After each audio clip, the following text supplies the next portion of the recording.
Stress is part of all of our lives at one point or another.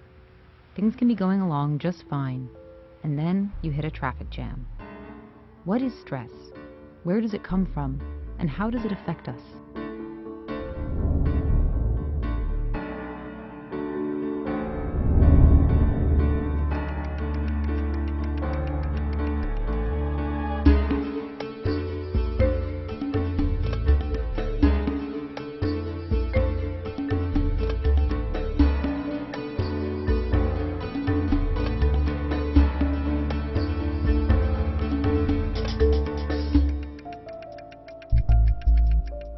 Stress can happen during positive events, childbirth, planning a marriage, playing in a championship sports game.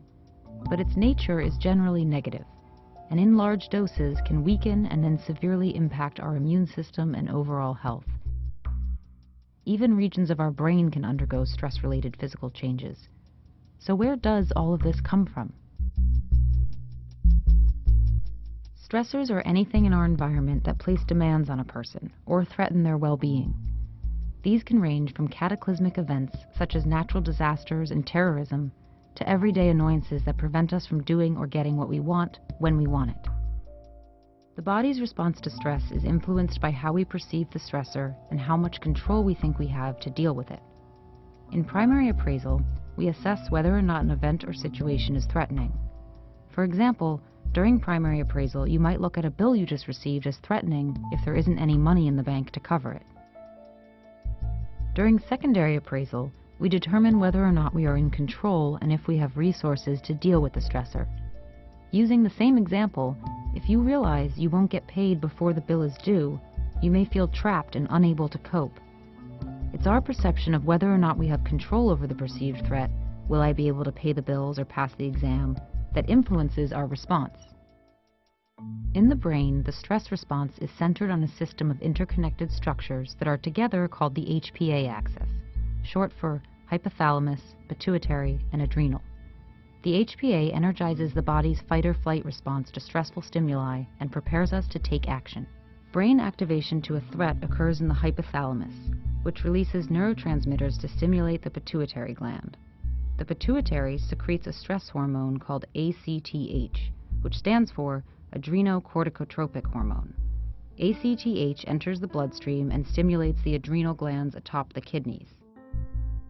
It's the adrenal glands that release the stress hormones which lead to a range of responses throughout the body, including effects on regions of the brain such as the hippocampus, where stress negatively impacts our ability to form new long-term memories. In addition to affecting the hippocampus, one of the things that happens is that the amygdala, in contrast to the hippocampus, is perked up by stress. So just as the hippocampus is kind of shutting down, the amygdala is perking up. And because the amygdala is driving the stress response, it becomes an endless cycle. So as long as the stress is there, the amygdala will continue to cause the hypothalamus and pituitary and adrenal to release the stress hormones. The HPA axis initiates a physical response meant to prepare the body to face a threat, our fight-or-flight response. In the 1930s, Hans Selye discovered that the physical response is the same, no matter what the source of stress. He called this the General Adaptation Syndrome, or GAS. Cortisol increases the amount of glucose in the blood so that the body has more fuel at the ready. Cortisol is the classic stress hormone. It then enters your bloodstream and goes to the body and causes various kinds of metabolic activities, but also goes to your brain. The initial effect in your brain is to sharpen your response, make you more alert and attentive, and to help you deal with the stress you're facing. Heart rate increases, blood pressure rises, the HPA axis triggers a whole slew of responses. But as the level of cortisol builds up in your brain, it becomes a little bit too much. You know, it's a little bit too much of a good thing. So your brain can't handle this overload of cortisol that is a consequence of prolonged stress or very intense stress. Prolonged stress can lead to a weakened immune system, a perilous road towards serious illness.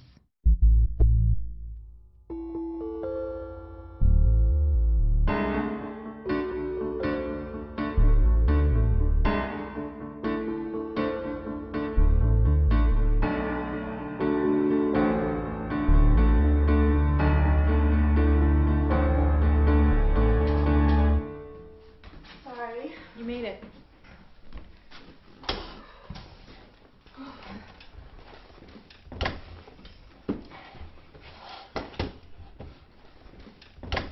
Stressors can roll into one another.